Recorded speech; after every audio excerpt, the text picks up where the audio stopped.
Hollywood TV.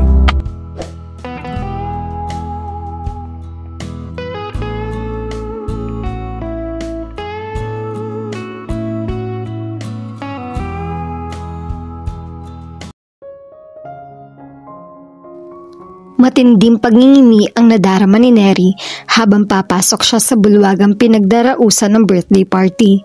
Sa kahabaan ng panahon na malagi siya sa poder ng lola niya ay nagkaroon na rin siya ng mga kakilala. Ang isa sa mga yon ay si Jeanette, ang nagaya sa kanyang pumunta sila sa party. Kaibigan daw nito ang may birthday. Tatanggi sana siya pero narinig ng lola niya ang pagyayaya ng kaibigan niya. "You should go," udyok nito. "Pero hindi ko naman po kilala yung may birthday," katwiran niya. "So what? Half of those who would be there are just like you," ani Jeanette. "Sige na, sama ka na. There would be a lot of hunks there and you should get to know some of them, right, La?" Baling nito sa lola niya. "That's right. Besides, it's a Saturday night. Young girls like you should be out of having fun." Sa dakong huli ay napilitan na lang siya. Pakiramdam niya ay kalabaw siyang dinala sa syudad. Alangan na alangan siya sa kinaroroonan niya. Kahit kasi sabihing apo siya ng isang donya ay hindi automatiko nangangahulugan niyon na bagay na kaagad siya sa mundong ginagalawan niya. Noon ngang ipinakilala siya ng lola niya sa lipunan ay para siya nanigas ng buong gabi. Halos kadarating pa lang nila ni Jeanette sa function room na pinagdarausan ng pagtitipon ng may nahagip kaagad ang paningin niya. Binalingan uli niya iyon. Ganun na lang ang pinaghalong gulat at panlulumo niya nang masigurong si Ramil nga nakita niya. Nasa dance area ito. May kasayaw itong isang babae na halos nakasampay na rito. Ilang sandali pa lang ang lumipas bago niya namukhaan ng babae. Iyon ang babaeng kasamang sumundo rito sa isla. Napabalikwa siya dahil doon inabangga niya ang isang waiter na may dala ng mga inumin. Nalaglag ang mga kopitang laman ng tray. Sorry. Natutuloy ng paghingi niya ng paumanhin. Pagkatapos ay tumalikod na siya. Hindi na niya hinanap si Jeanette na napahiwalay kaagad sa kanya. Ang gusto lang niyang gawin ay ang makaalis doon.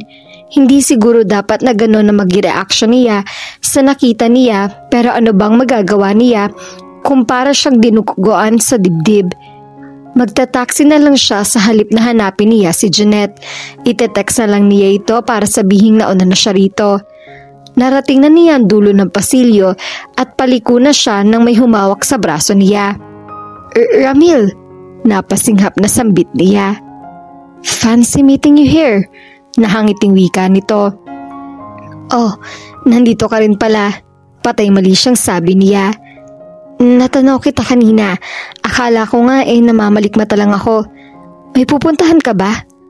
Bakit para nagmamadali ka?" "You reminded me of Cinderella rushing off at the stroke of midnight, pero wala pang hating gabi." Anito pagkatapos sumulyap sa relo nito. Hindi siya makahagilap ng sasabihin. "Are you going anywhere? Baka pwedeng mag-coffee tayo or something." Yaya nito. Paano yung kasama mo?" Muntik nang umarko isang kilay niya na maglaro sa imahinasyon niya ang tagpong nakita niya kanina. "Oh, we didn't come together. Nagkita lang kami rito." "Baka masabunutan ako."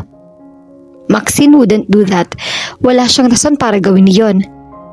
"Ramil," sabay silang napabaling sa tinig na iyon.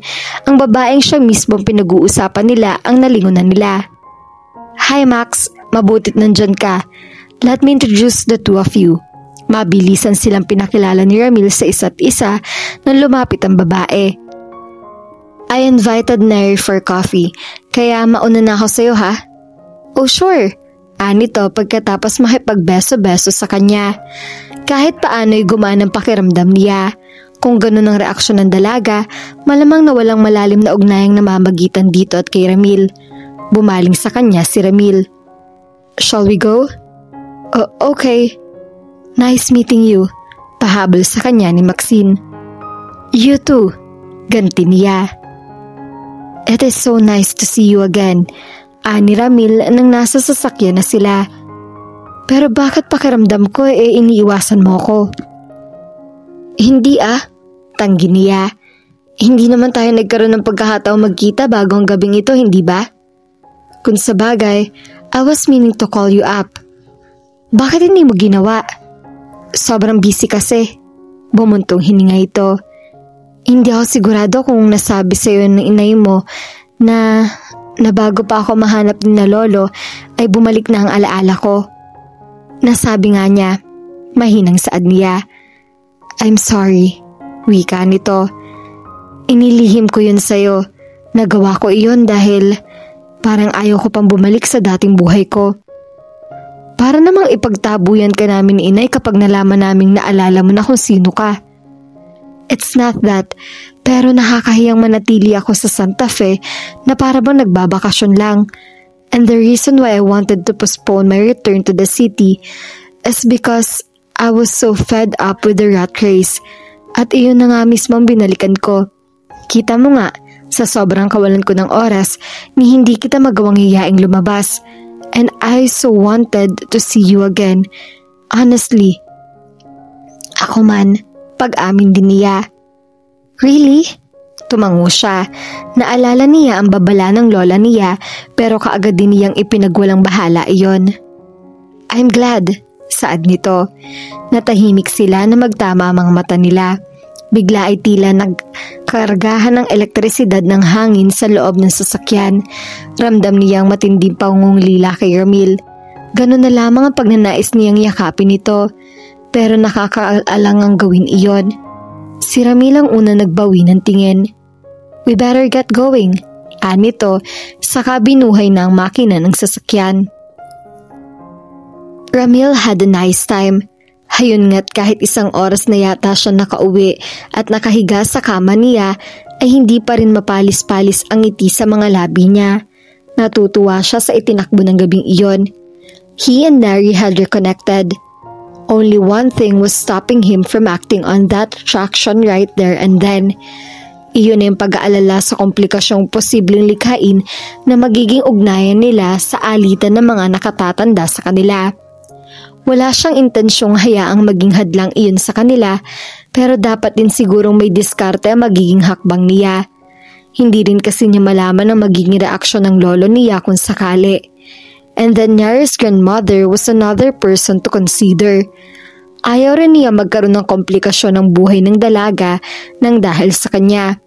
Because of that, he needed to be extra careful. Siguro nga'y iba na ang kalakaran sa syudad. Mas mabilis ang pangyayari doon at wala na masyadong paligoy-ligoy pa.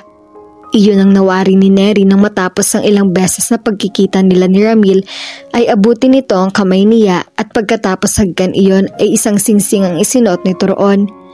Nasa isang yate sila. Ano to? Hinila niya ang kamay niya at saka sinipat ang singsing. At para saan?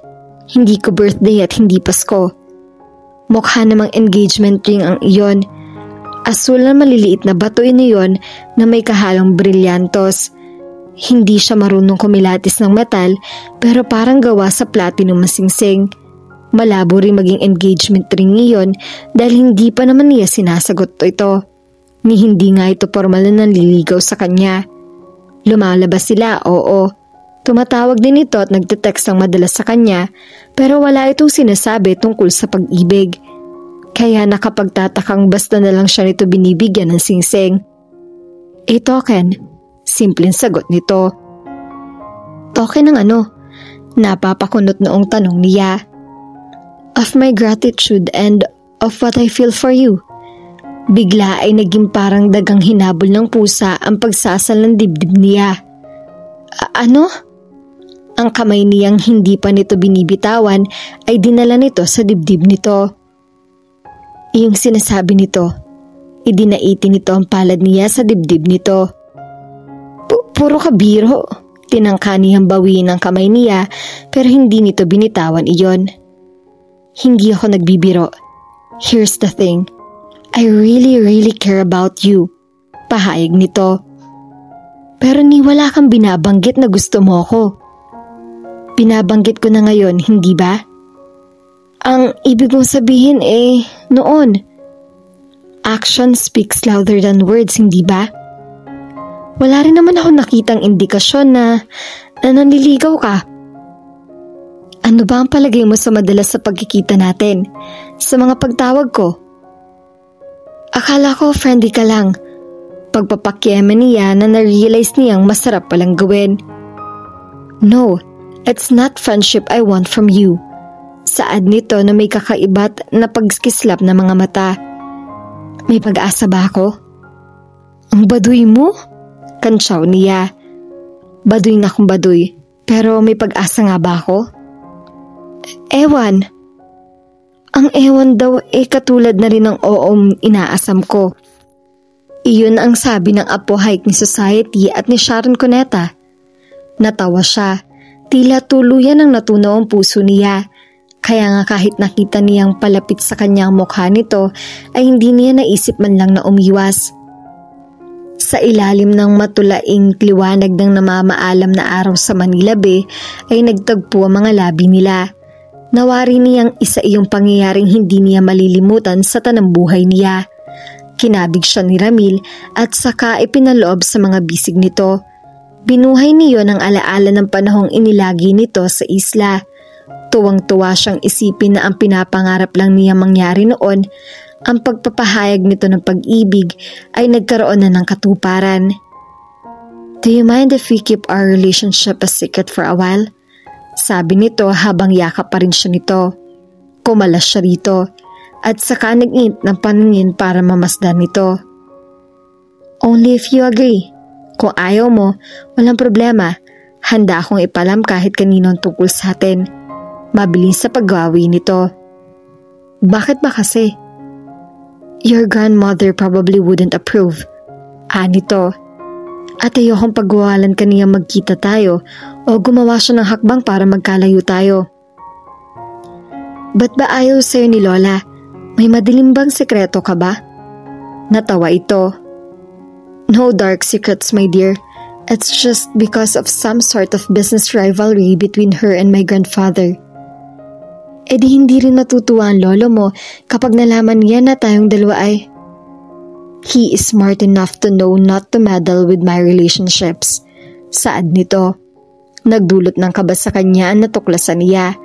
Kahit ano pa ang sabihin nito ay hindi niya maiiwasang mag-isip ng posibleng gawin ng lolo nito. Ano ang rason sa likod ng business rivalry? Tanong niya. It has something to do with some deal my grandfather was about to finalize. It was a big one. Pero sinabotahe raw siya ng lola mo and she snatched the deal right under his very nose. Hindi na nakalimutan ng lolo ko. They started trying to get back at each other since then. It's stupid really, and I sure wish they'd stop. Sana nga matigil na sila. Nawika niya. Ano kaya kung kausapin ko si Lola tungkol doon? Suggestion niya. You can try, sagot nito. Sige, kukuha na ako ng tiyempo, pero sa ngayon ay hindi ko na muna ipapaalam sa kanya tungkol sa atin. It's up to you, nito. Kinabig siya nito at kontento namang sumandal siya rito. Maya-maya ay nagring ang cellphone niya. Nataranta siya nang makitang ang lola niyang tumatawag. Hi La, masiglang bati niya rito. Where are you? Tanong nito. Nag-atubili siya. Alam niyang nasa Cebu ito pero posibleng tumawag ito sa bahay. Kung sasabihin niyang nandun siya ay baka mabukon nito na nagsisinungaling siya. Kasama ko si Janet. Napangiwi siya. I see. Well, I'm about to fly back. Are you going to be home for dinner? Opo La. Good. Marami akong dalang pasalubong para sa'yo. See you later. Mag-iingat po kayo. Napabuntong hininga siya nang matapos ang pag-uusap nila. Naramdaman niya ang paghigpit ng pagkakakapit sa kanya ni Ramil. Nagtagi sa mga bangang ni Luisa. There, her suspicions had been confirmed. Nagsisinungaling sa kanya si Neri. Kausap lang niya ang mami ni Jeanette at nabanggit nito na nasa Puerto Galera ang anak nito kasama mga pinsan nito. Hindi si Neri ang tipong sasama sa ganung lakaran nang hindi nagsasabi sa kanya. She could guess who she was with. Iyon ay dahil pinasubaybayan na rin niya ito kay Mr. Yanga. She could also guess what the grandson of the blasted Romanesito was up to. He could be up to so many things, none of which were pleasant. Nandoong baka balak lang nitong paglaruan ng apo niya at kapag kuha na itapon nito na parang basahan. Maaari ding plano nitong itodo ang pagpapaibig sa apo niya at kapag naikasal na mga ito ay maglolo na rin ang mapupunta ang ari-arian niya. Pwes, hindi magtatagumpay ang mga ito. Over my dead body.